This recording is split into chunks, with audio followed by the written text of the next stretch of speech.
Puji Tuhan, haleluya. Haleluya.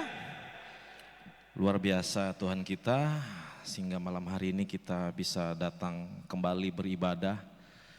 Bukan karena kekuatan kita, bukan karena hebat kita, tapi semua karena Roh Kudus yang membawa kita untuk datang ke tempat ini sama-sama untuk beribadah. Saya bersyukur kepada Tuhan Yesus melalui Bapak Gembala yang mempercayakan saya untuk menyampaikan firman Tuhan pada malam hari ini.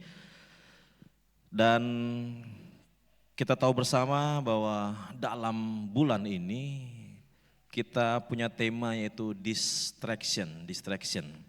Ya. Ada hal-hal yang coba mengganggu kita, menghalau kita untuk fokus kepada Tuhan, yang mengalihkan fokus kita kepada Tuhan.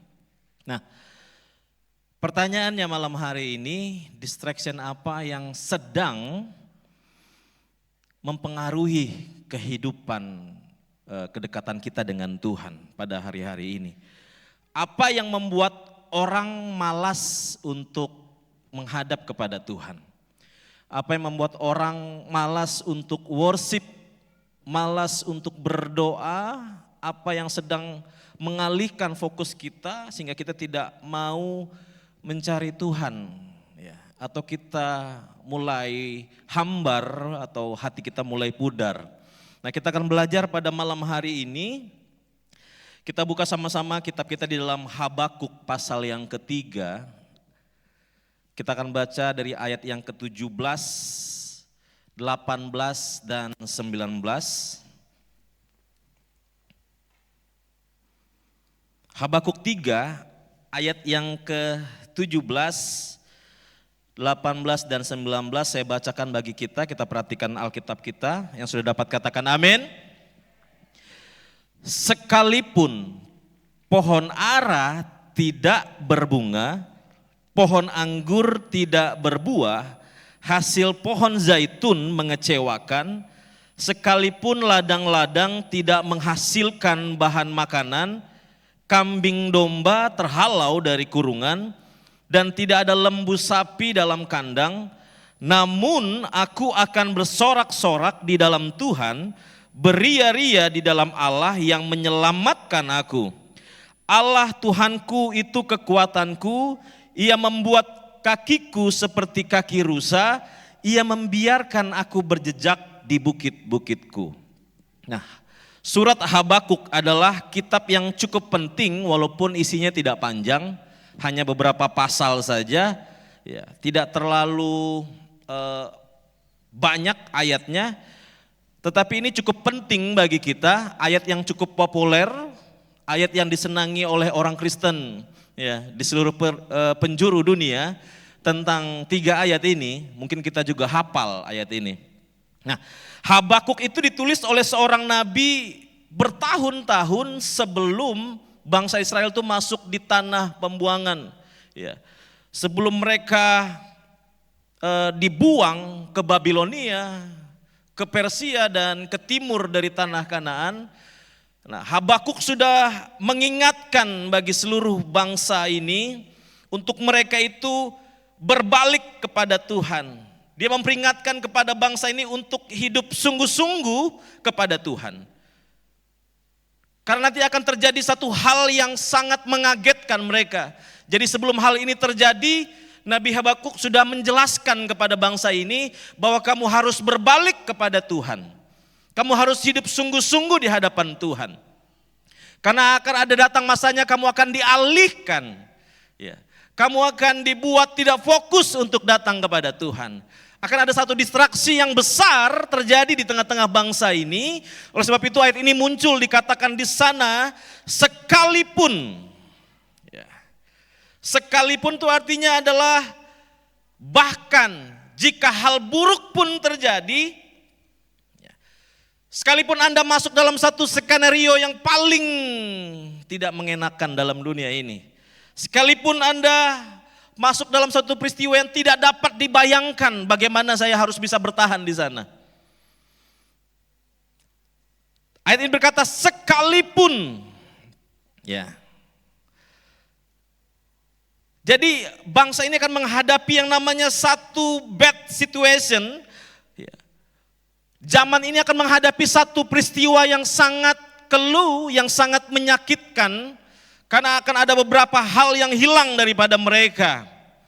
Nah, ayat ini ditulis agar mereka kuat bertahan di dalam situasi atau di dalam kondisi distraksi yang sangat besar yang akan mencoba mengalihkan mereka daripada Tuhan. Kita lihat di ayat itu, sekalipun pohon ara tidak berbunga, pohon anggur tidak berbuah. Ya. Kalau pohon anggur tidak berbuah artinya mereka tidak punya minuman yang baik, tidak punya anggur. Pohon zaitun, hasil pohon zaitun mengecewakan, ini berbicara tentang minyak. Minyak juga bisa jadi lampu, bisa buat masak, ya, bisa buat menggoreng daging unta mungkin. Ya. Sekalipun ladang-ladang tidak menghasilkan, ladang-ladang ini berbicara tentang gandum dan jelai. Gandum dan jelai adalah sumber karbohidrat. Bukankah sumber karbohidrat ini yang bisa menghidupkan satu bangsa? Kalau di Indonesia kan makan nasi. Kalau di sana gandum dan jelai. Ini satu bahan pokok yang penting bagi satu bangsa. Kalau mereka tidak punya ini, bagaimana mereka bisa bertahan? Kemudian dikatakan kambing domba terhalau dari kurungan dan tidak ada lembu sapi dalam kandang. Kambing domba itu sangat penting bagi orang Israel karena binatang-binatang ini adalah binatang-binatang yang Tuhan mau untuk dipersembahkan. Nanti saya akan jelaskan ayatnya bagi kita. Ya. Lembu sapi tidak ada. Kalau lembu sapi tidak ada, bagaimana orang bisa membajak sawah? Bagaimana orang bisa menarik pedati kalau tidak ada lembu?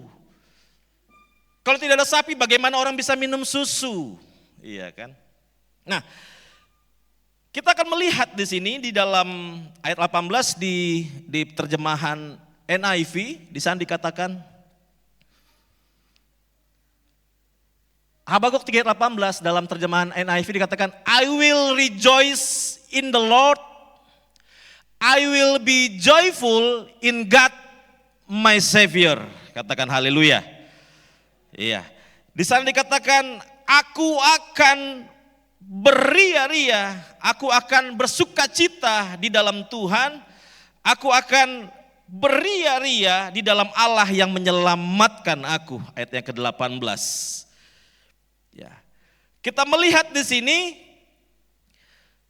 walaupun situasinya tidak mengenakan, walaupun mereka menghadapi satu peristiwa nantinya yang tidak masuk di akal, ayat 18 dikatakan, I will rejoice in the Lord, I will be joyful in God my Savior. Namun aku akan bersorak-sorak di dalam Tuhan, beria-ria di dalam Allah yang menyelamatkan aku. Kemudian di ayat yang ke-19 dikatakan, Allah Tuhanku itu kekuatanku, Allah ia membuat kakiku seperti kaki rusa, ia membiarkan aku berjejak di bukit-bukitku. Dalam terjemahan The Message Bible saya kaget ketika saya melihat terjemahannya. Di sana ini yang lebih mendekati dengan terjemahan aslinya. Karena di sana dikatakan ayat yang ke-19, counting in God rule to prevail, I take heart in gain strength, I run like a deer, aku akan berlari seperti rusa, I feel like I'm king of the mountain. Ya, aku merasa seperti raja di atas gunung-gunung ini. Bayangin. Ya. Di situ dikatakan ayat yang ke-18, yet I will rejoice in the Lord. Itu artinya sekalipun hal yang buruk terjadi, namun ya, aku akan meresponi dengan baik. Aku tidak akan terbawa dengan suasana, tapi aku akan melakukan hal yang penting bagiku untuk aku lebih mendekat kepada Tuhan. Jadi sekalipun Anda menghadapi satu problema, masalah yang besar dalam hidup Anda, ya, Anda harus berkata, yet, namun, I will, aku akan. Namun aku akan meresponi dengan baik. Aku nggak mau melakukan satu reaksi yang buruk ya akan hal tersebut. Pada satu kali di waktu saya masih di Lampung, saya dan istri naik mobil orang tua kami di sana. Tiba-tiba di jalan mati mobilnya. Mobilnya mati, saya bingung karena ini kan elektrik semua. Saya coba buka kap depannya, saya lihat aman-aman saja, tapi kok mati. Kemudian kami bawa mobil itu ke satu bengkel yang terdekat di situ. Kemudian mekaniknya otak-atik dan hidup. Wah, saya bingung kok cepat banget hidupnya. Masalahnya ada di mana Pak? Saya bilang, masalahnya cuma di sini. Dia ambil satu sekring kecil, masalahnya cuma di sini. Ini yang bikin mati. Jadi kayak fuse, kayak sekring gitu aja, dia buka di kapnya, mau dia ganti yang baru, sudah hidup. Jadi kepanikan saya tadi, kekhawatiran saya berubah, saya menjadi senang karena mobilnya bisa hidup. Dan masalahnya itu enggak besar-besar banget, cuman di satu sekring yang kecil. Nah, kadang-kadang kita punya banyak mimpi yang besar. Kita punya visi, kita punya cita-cita, ya. Tapi tidak sedikit hal yang kita capai itu gagal di tengah jalan. Kita tidak tahu kenapa hal ini terjadi. Saya sudah berusaha semaksimal mungkin. Saya sudah kerja dari pagi sampai malam. Ya. Sebenarnya income saya enggak sedikit-sedikit amat, tapi kok cepat banget habisnya. Ada masalah di mana? Saya sudah coba berbagai macam cara untuk saya bisa lulus dalam satu ujian, untuk mendapatkan satu beasiswa mungkin, atau untuk naik ke level yang lebih tinggi. Saya gagal. Saya coba melakukan hal yang terbaik supaya orang menyenangi saya, tapi saya dipandang sebelah mata. Orang tidak menganggap saya, sehingga timbul satu sakit hati, luka hati dalam diri saya. Kadang-kadang kita sudah mencoba melakukan hal-hal yang besar, yang dahsyat, tapi kok bocor. Ya. Bisa jadi ember yang untuk kita menampung air tersebut ada bolongan yang kecil dan kita tidak tahu akar masalahnya apa. Walaupun diisi air sebanyak apapun, air itu akan tumpah habis. Kenapa? Karena bolongnya belum ditutup. Ya. Kadang-kadang kita menghadapi satu permasalahan yang membuat kita khawatir, kita takut, kita gagal, dan kita mulai menggerutu di hadapan Tuhan, kita mulai mengeluh. Padahal masalahnya cuma satu, kita harus tahu akar masalahnya apa. Mau diisi gimana pun, ember itu gak akan penuh dengan air kalau lubangnya itu belum ditutup atau ditambal. Nah, yang harus kita ketahui adalah apa yang menjadi masalah atau apa yang menjadi akar kehidupan kita ini, sehingga kita ini kok nggak fokus sama Tuhan. Tadi pagi Bapak Gembala bilang kita harus fokus on Jesus. Ya. Tapi banyak anak Tuhan tidak fokus on Jesus karena ada satu masalah yang kita belum hadapi, yang belum kita ketahui apa masalahnya. Di sini kita melihat bangsa Israel menghadapi satu masa yang buruk sekali. Saya bisa katakan adalah satu masalah, satu malapetaka yang besar. Mereka nggak punya arah, mereka nggak punya anggur. Jadi ada 7 hal yang penting, tanaman yang penting bagi mereka, tapi itu nggak ada. Arah, anggur, zaitun, gandum atau jelai, kambing domba, lembu sapi. Ya, itu hal-hal yang penting yang tidak ada di sana. Jadi kalau kalau benar-benar semua bahan ini nggak ada dalam budaya bangsa Israel pada waktu itu. Ya, maka ini adalah situasi yang sangat darurat sekali, krisis. Mereka sedang menghadapi krisis pangan pada waktu itu. Nah, jadi ini saya katakan adalah satu malapetaka karena segala sumber daya yang dibutuhkan pada waktu itu hilang. Mereka nggak punya itu pada zaman itu. Dan penggantinya pun nggak ada, Bapak Ibu. Kalau Anda baca itu tidak ada penggantinya, benar-benar blas habis, nggak ada. Ya. Jadi bukan hal yang berlebihan kalau kita bandingkan dengan kehidupan kita pada hari ini, kita bisa beranggapan juga bahwa bangsa ini mengalami yang namanya worry. Ya, kalau kita nggak ada itu kan kita juga worry kan, kita juga khawatir. Bayangin kalau beras nggak ada di rumah, sayur-sayuran nggak ada, ya, minuman nggak ada dan lain sebagainya, kebutuhan pokok kita. Yang jelas terjadi dalam kehidupan seorang suami, bapak atau ibu, anak-anak kan nggak terlalu memikirkan, tapi bapak dan ibu pasti khawatir. Atau kita yang ngekos sendiri misalnya, ya, transferan belum masuk dari papi mami, kemudian kita bingung mau makan apa ini hari ini. Masa ngutang di warung terus kan malu. Kita pasti khawatir. Ya. Karena saya juga pernah jadi anak kos ya. Tahu rasanya kalau sudah akhir bulan, kiriman belum datang. Nah, kalau kita bandingkan dengan hidup kita di masa ini, kalau kita pun gak punya hal-hal ini, kita juga akan khawatir.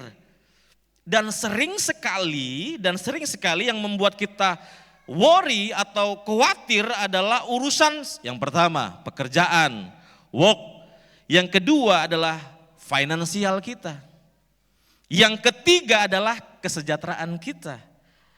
Jadi kalau ketiga hal ini nggak ada, manusia pasti khawatir. Pekerjaan nggak ada, uang nggak ada, finansial nggak ada, kesejahteraan nggak ada, iya kan? Merasa tertindas, merasa teraniaya dan sebagainya. Yang datang bukannya sukacita, tetapi khawatir. Ya, kekhawatiran yang menguasai kehidupan kita. Ya. Nah, Habakuk menuliskan satu hal yang sangat ekstrim, bahwasannya segala sesuatu yang buat mereka survive, semua itu hilang dari mereka. Dan kita bertanya-tanya, apa maksud semua ini? Tentu kalau Alkitab menulis hal yang dituliskan di Alkitab, pasti ada maksud Tuhan di dalamnya. Pasti ada sesuatu hal yang ingin Tuhan tampilkan, yang ingin Tuhan highlight dalam kehidupan kita juga pada hari ini. Kok sampai Tuhan izinkan hal ini terjadi? Ya. Dan Alkitab itu menulis satu hal yang sangat-sangat ekstrim, ya. Sangat spesifik lagi. Untuk kita pelajari dan ambil benang merahnya pada pagi hari. Kita lihat dalam Ulangan 8 ayat yang ke-8. Tolong tampilkan ayatnya, Ulangan 8 ayat yang ke-8. Nah ini saya tadi sudah katakan ada 7 bahan penting bagi orang Israel. Dan mereka sangat bangga-banggakan ini sampai hari ini. Ya, di ayat yang ke-8 di sana dijelaskan suatu negeri dengan gandum dan jelainya. Itu di tanah Kanaan yang Tuhan janjikan. Dengan pohon anggur, pohon ara, dan pohon delimanya. Suatu negeri dengan pohon zaitun dan madunya. Ya, kita lihat di sini. Pertama tadi gandum, kedua jelai, ketiga anggur, 4 ara, delima, yang kelima, yang keenam zaitun, yang ketujuh madu. Madu itu berbicara tentang korma. Karena pada waktu itu bangsa Israel itu kalau bikin madu dari buah korma. Nah, dan sampai saat ini kalau Anda lihat di Google, Israel itu menganggap 7 hal ini adalah tanaman yang sangat penting sekali bagi mereka. Tanaman yang sangat mereka bangga-banggakan sekali. Ya. Sampai-sampai ketika mereka panen tanaman ini, mereka nggak akan jual tanaman itu ke pasar sebelum mereka itu membawa ulu hasilnya, sebelum mereka itu membawa buah sulungnya kepada Tuhan untuk dipersembahkan dan diberkati oleh imam. Kemudian setelah itu sisanya mereka bisa jual atau mereka nikmatin hasilnya. Jadi waktu mereka mempersembahkan korban yang berupa tanaman, dari ketujuh hal ini yang akan mereka persembahkan. Kalau dia seorang petani ara, dia akan bawa ara. Kalau dia petani anggur, dia akan bawa buah anggur. Kalau dia petani zaitun atau korma, dia akan bawa hasilnya itu kepada imam untuk diberkati. Kemudian setelah itu baru mereka bisa datang kepada Tuhan. Ya. Kemudian mereka bisa worship kepada Tuhan. Nah, arti lainnya begini, mereka nggak bisa worship sebelum mereka itu membawa hasil tuaian mereka itu terlebih dahulu kepada Tuhan. Ya. Mereka nggak akan bisa berdoa kalau tidak membawa ulu hasilnya kepada Tuhan. Dan ini adalah salah satu prasyarat pada waktu itu untuk orang-orang Israel bisa menyembah Tuhan. Nah, kemudian kita lihat di Imamat pasal yang pertama, ayat yang kedua, imamat pertama, ayat yang kedua. Binatang yang penting juga bagi orang Israel, imamat 1 ayat 2 di sana dikatakan, berbicaralah kepada orang Israel dan katakan kepada mereka, apabila seseorang di antaramu hendak mempersembahkan persembahan kepada Tuhan, haruslah persembahanmu yang kamu persembahkan itu dari ternak, yakni dari lembu, sapi, atau dari kambing, domba. Ya. Jadi Tuhan bilang kalau kamu mau mempersembahkan korban kepadaku, jenis ternak ini yang harus kamu bawa. Lembu, sapi, kambing, domba. Dan semua ini, hal ini, barang-barang ini, benda-benda ini enggak ada waktu itu. Di sini saya mulai mengerti, oh ternyata strategi dari iblis itu seperti ini Bapak Ibu. Bahwa kenapa orang bisa khawatir? Karena orang itu enggak punya yang namanya pekerjaan, enggak ada yang namanya kesejahteraan, tidak ada yang namanya finansial. Ya. Mereka mulai khawatir kepada Tuhan. Banyak orang-orang ketika hal-hal ini enggak ada, kita mulai khawatir. Kalau zaman sekarang kan yang kita khawatirkan kalau kita nggak ada signal, ya kan? Karena semuanya sudah pakai smartphone, kalau nggak ada wifi atau nggak ada kuota kita habis, pasti kita panik. Kita nggak bisa buka Instagram, nggak bisa buka Facebook dan sebagainya. Tapi pada waktu itu hal yang paling utama bagi mereka adalah di ayat yang ke-8 tadi, di ayat yang ke-17 tadi, di Habakuk 3. Ya. Nah kita lihat di sini, yang bikin kita khawatir adalah pekerjaan, pemasukan dari mana? Kedua, uang. Dan yang ketiga ternyata adalah kesejahteraan, ya, kedudukan, jabatan dan sebagainya. Itu yang dicari oleh manusia. Iblis pinter, kalau aku hilangkan ini dari mereka, bangsa ini pasti khawatir. Mereka tidak akan sungguh-sungguh ikut Tuhan. Tapi dikatakan di sana, ya, namun ayat 18, sekalipun yang tadi itu tidak ada di hadapan kami, di bangsa kami. 18 katakan namun, bukan cuma namun, dikatakan aku akan. Katakan haleluya. Ya, sekalipun hal-hal ini enggak ada. Tuhan sedang ingin mengingatkan kepada kita, fokus kamu tuh bukan ke benda, bukan ke makanan, bukan kepada apa ternak yang kamu punya atau harta yang kamu miliki. Ya. Tapi kita sedang diajarkan hari ini sekalipun ini menggoncang kehidupan kita. Anda harus berkata, yet I will, namun aku akan tetap bersorak-sorak di dalam Tuhan. Katakan haleluya. Kenapa? Karena kalau orang worry, dia susah worship. Kalau orang sudah susah worship, dia susah serve, susah melayani Tuhan, susah melayani sesama. Ya. Bahkan melayani diri sendiri dia sudah nggak semangat, karena dia penuh dengan kekhawatiran. Ya. Teman saya berkata, saya ini nggak tahu kenapa dalam pikiran saya terlalu berat yang saya pikirkan. Ya, ada banyak suara-suara di telinga saya, di pikiran saya, banyak yang saya pikirkan. Ya. Kalau orang sudah khawatir, susah untuk worship, susah untuk datang sama Tuhan. Ini yang menjadi distraction kita, sesuatu yang mendistraksi kita. Salah satunya adalah ini. Sama, Yesus juga mengalami hal yang sama. Coba buka di dalam Matius 4 ayat yang ke-8. Jangankan Anda, Tuhan kita pun pernah dicobai hal ini. Matius pasal 4 ayat yang ke-8 sampai ayat yang ke-10, saya baca ayat 8. Dan iblis membawa Yesus pula ke atas gunung yang sangat tinggi dan memperlihatkan kepadanya semua kerajaan dunia dengan kemegahannya. Ya, ini kan berbicara tentang kesejahteraan, kejayaan.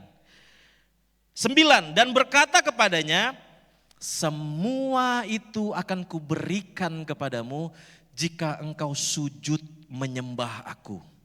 Iblis ngomong sama Tuhan begitu. Tapi ayat yang ke-10 apa katakan?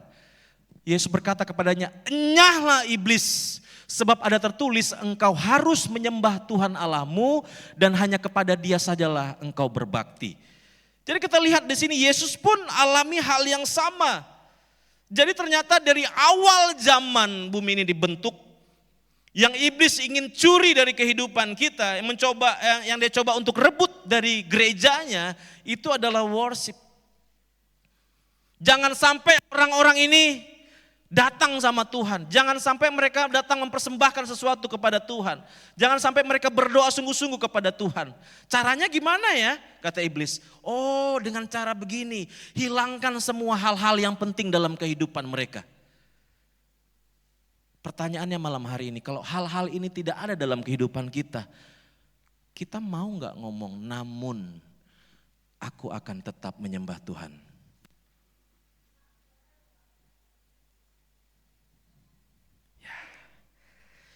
Jangan izinkan kekhawatiran kita itu mencuri penyembahan kita dari Tuhan. Saya ulang, jangan sampai kekhawatiran duniawi kita ini mencuri penyembahan kita dari Tuhan, Bapak Ibu. Tuhan senang disembah. Semua dia bisa ciptakan, semua dia bisa bentuk, dia bisa bikin bumi, bentuk manusia, ciptakan hewan, tumbuhan dan sebagainya. Satu yang dia nggak bisa. Dia nggak bisa sembah dirinya sendiri. Dan iblis tahu itu.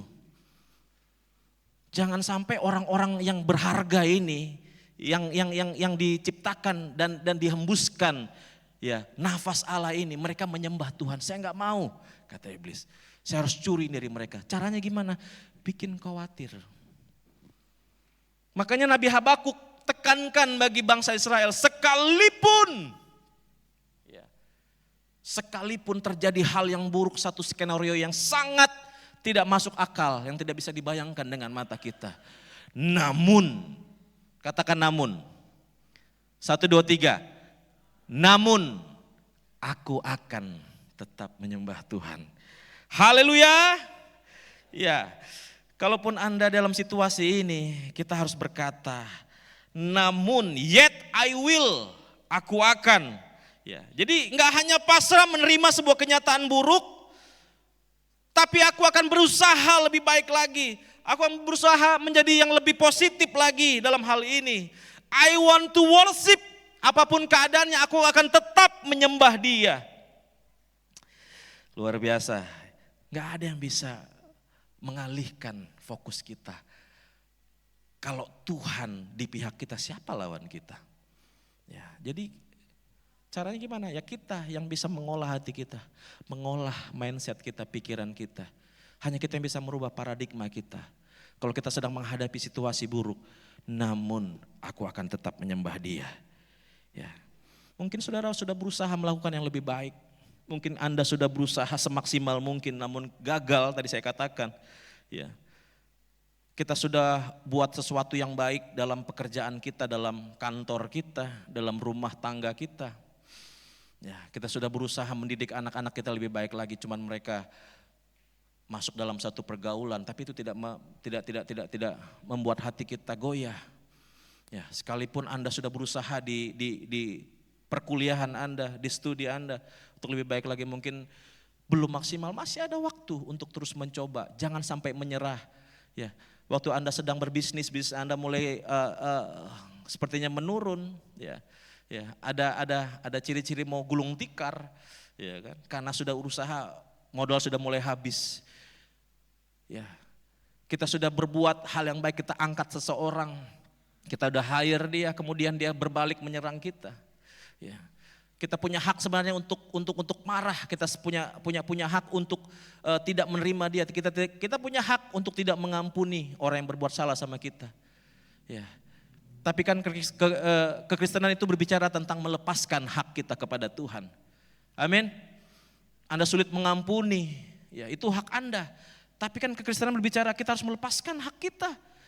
Kita harus serahkan sama Tuhan, biar Tuhan yang ambil alih semuanya. Ini disebut dengan namun aku akan, walaupun situasinya buruk. Kita dengar kabar sini sana akan ada perang dunia ketiga dikatakan. Ya. Dunia mulai kacau, perang sana sini di Timur Tengah sana. Mungkin nanti akan merembet ke area Asia Tenggara tempat kita berada di tempat ini. Kita mulai panik, banyak yang di PHK, susah cari pekerjaan. Ya, mau buka usaha apa semua sudah ada. kita mulai khawatir, ya, karena income kita sudah mulai menipis, tidak ada kesejahteraan dan sebagainya. Tapi saya mau katakan, yet I will, namun aku akan. Haleluya. Nah, terus kita akan melihat di sini, mungkin saudara pernah melakukan hal yang baik. Anda pernah tolong orang, Anda pernah angkat kehidupan seseorang dari lumpur sehingga dia jadi lebih baik lagi. Tetapi dia sudah melupakan Anda. Sama tadi yang saya katakan tadi. Kita harus bisa mengerti. Mungkin Tuhan sedang memproses kita dalam musim ini untuk lebih baik lagi. Ya. Dan kitab Habakuk menulis kuncinya. Dikatakan di sana, saya ulang lagi, karena ini harus tertanam dalam hati dan pikiran kita. Habakuk mencatat, sekalipun hal buruk bla bla bla terjadi, namun, ya, jika hal ini terjadi, jika sesuatu yang gak enak terjadi, namun, ya, bukan hanya namun, tapi dipakai kata I will, aku akan. Ini mungkin sebuah keputusan yang berat dalam kehidupan kita. Ini menjadi suatu keputusan yang sulit untuk kita ambil. Tapi percayalah, Tuhan adalah sumber utama bagi kita. Yang paling penting itu Tuhannya, bukan masalahnya kita lihat. Tapi Tuhannya yang kita pandang di sana. Ya. Kita harus belajar mengalihkan dari kekhawatiran untuk kita bisa menyembah Tuhan. Dari worry to worship God. Ya. Nah, kalau kita lihat tadi di ayat itu dikatakan, coba ditampilkan yang di dalam bahasa NIV tadi.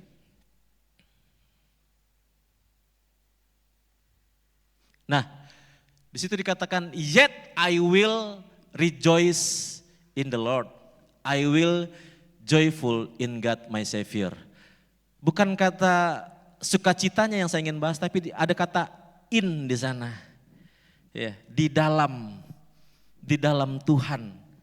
Dan itu diulang 2 kali di sana. Kalau dikatakan di dalam Tuhan, sikap kita bagaimana? Terus ditampilkan saja ayat ini.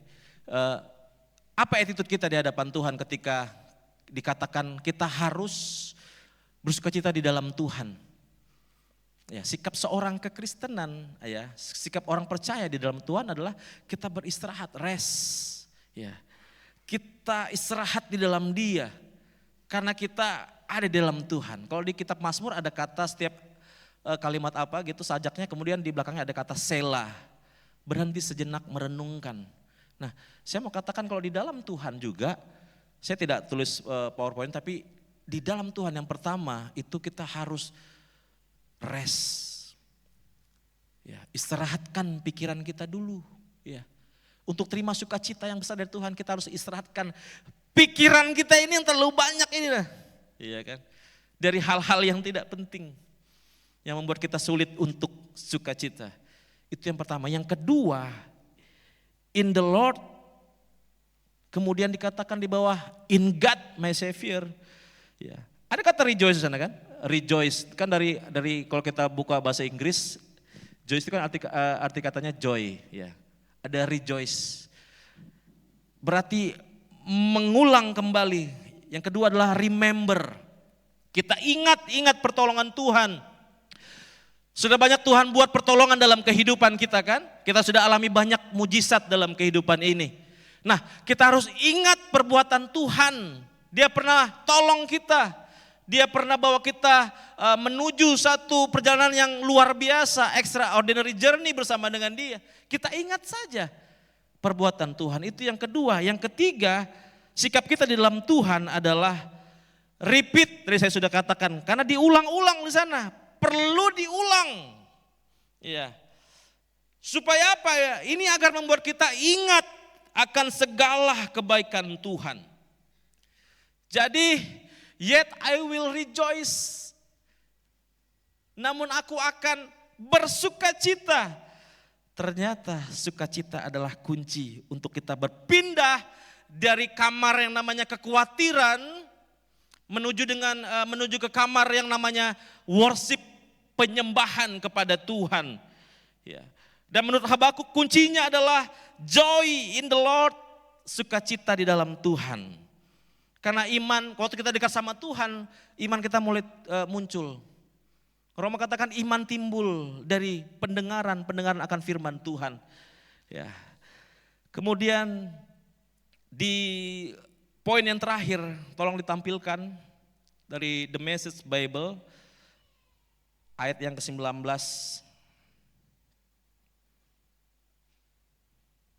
Ya. Di situ dikatakan, saya tidak terlalu pintar bahasa Inggris, tapi saya mau ambil yang I take heart in gain strength, I run like a deer, I feel like I'm king of the mountain. Ya, di situ dikatakan I take heart in gain strength. Ya, aku akan menguatkan hatiku dan untuk menjadi lebih kuat, lebih sungguh-sungguh lagi di dalam Tuhan. Kemudian dikatakan I run like a deer, aku akan berlari seperti rusa.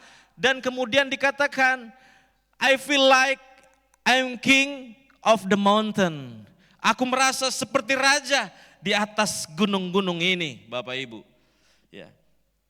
Ada kata strength di sana. Setelah saya pelajari, strength itu memakai kata hayil dalam terjemahan aslinya. Ya. Artinya ketika sebuah desa itu mau diserang oleh musuh, ketika satu kompleks atau suatu daerah mereka dengar kabar akan mau diserang oleh musuh. Kemudian ada seorang kepala desa, itu nanti dia akan keliling dari rumah ke rumah, dari kampung ke kampung, dari desa ke desa. Kemudian dia akan berkata, hey, kalau kamu sendiri yang melawan musuh, kamu akan patah. Kamu gak akan kuat. Ya. Kamu gak akan mampu menghadapi musuh. Kemudian dia akan berkata, ya, lebih baik seperti ini, dari satu kampung ini kita ambil 5 orang, laki-laki yang paling kuat, kemudian dari kampung sebelah kita ambil 7, kemudian dari kampung sebelah kita ambil 20 orang, ambil lagi di sebelah 50 dan seterusnya. Dan kita akan menjadi kuat. Ya, kita akan mampu melawan musuh kita. Jadi ketika musuh datang, kita nggak mudah dipatahkan. Itu dikata strength, hayil tadi. Ketika musuh datang kita tidak mudah dihancurkan, kita nggak mudah diputuskan karena kita mengalami yang namanya hayil, strength itu tadi. Ya.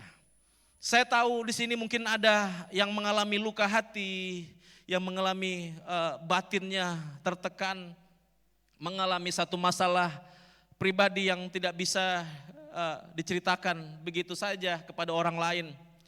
Ya. Kita mungkin mengalami yang namanya satu masalah yang besar. Masing-masing kita punya proses kehidupan masing-masing kan di tempat ini. Kalau Anda menghadapinya sendiri itu nggak mungkin. Ya. Butuh orang untuk menguatkan kehidupan kita. Ada yang luka hati, ada yang gagal. Ada yang patah hati.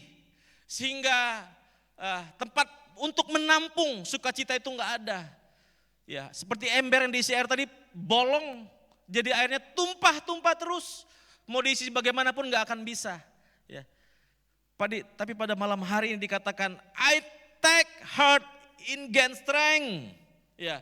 Aku akan menguatkan hatiku dan menjadi benar-benar kuat.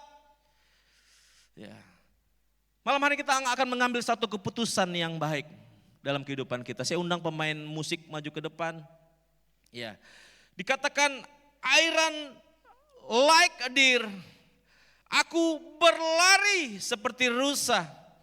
Rusa itu jago minum di air yang tenang. Tadi lagu yang terakhir. Seperti rusa rindu selalu sungaimu. Dia jago minum di air yang tenang. Ya. Tapi bukan berarti kehidupan kita itu dikelilingi yang namanya ketenangan. Mungkin kita nggak sedang tenang hari-hari ini. Ya. Kita banyak masalah, banyak luka hati. Banyak hal-hal yang kita alami dalam kehidupan kita. Ya. Tapi dia terus tenang di dalam Tuhan. Rusa tidak terganggu. Dia tetap minum di air tenang. Dan rusa juga itu punya kaki yang kuat. Dia punya kaki yang kuat, dia bisa lari dengan kenceng. Kemudian kaki belakangnya itu dia bisa mendorong si rusa ini untuk naik ke atas bukit-bukit. Ya. Tidak hanya main di bawah saja di lembah, tapi kakinya itu dia bisa mendorong untuk naik ke atas. Ya. Waktu Anda menghadapi satu masalah, problema kehidupan, distraksi dalam hidup kita yang membuat kita mulai malas untuk datang beribadah, malas untuk datang sungguh-sungguh sama Tuhan. Ingat, seperti rusa yang haus rindu akan aliran air, ya kan? Rusa setelah dia minum, setelah dia sudah dahaganya hilang, dia lari. Dia naik ke atas bukit. Jadi waktu Anda menghadapi masalah problema, jangan lihat kanan dan kiri, tapi pandang kepada Tuhan. Amin. Lari ke atas, lari ke atas, lari ke atas. Jangan sampai kekhawatiran yang menguasai hidup kita. Kita harus worship sama Tuhan. Amin. Kita harus menyembah Tuhan, jangan biarkan keadaan yang menguasai kehidupan kita. Ya. Jangan sampai hal-hal yang jasmani itu yang menguasai kehidupan kita. Ara, zaitun, anggur, kambing, domba, lembu, sapi, sekalipun itu enggak ada, yet I will, namun aku akan tetap menyembah Tuhan. Amin. Haleluya. Kemudian dikatakan, I'm the king of the mountain. Aku merasa seperti raja di atas gunung-gunung ini. Ya. Di atas gunung Tuhan terjadi satu restorasi di sana. Ya, ketika Musa naik ke atas gunung Sinai, tempat yang tinggi. Musa yang tadinya seorang pengecut, tapi ketika dia berada di tempat yang tinggi, dia bersama sang raja dan segala raja. Tuhan pulihkan kehidupannya. Dia menjadi orang yang berani. Dia nggak jadi orang yang suka marah-marah lagi, tapi dikatakan Alkitab mencatat orang yang paling lembut hatinya itu Musa. Cuman dia yang dicatat orang paling lembut hatinya. Terjadi restorasi di sana. Ya. Jadi ingat, I take heart and gain strength. Aku akan menguatkan hatiku dan benar-benar menjadi kuat. I run like a deer. Aku akan berlari seperti rusa. I'm the king of the mountain. Aku adalah raja di atas gunung-gunung permasalahanku ini. Katakan amin. Haleluya. Ya. Jadi di atas gunung Tuhan ada kemenangan, ada pembaharuan.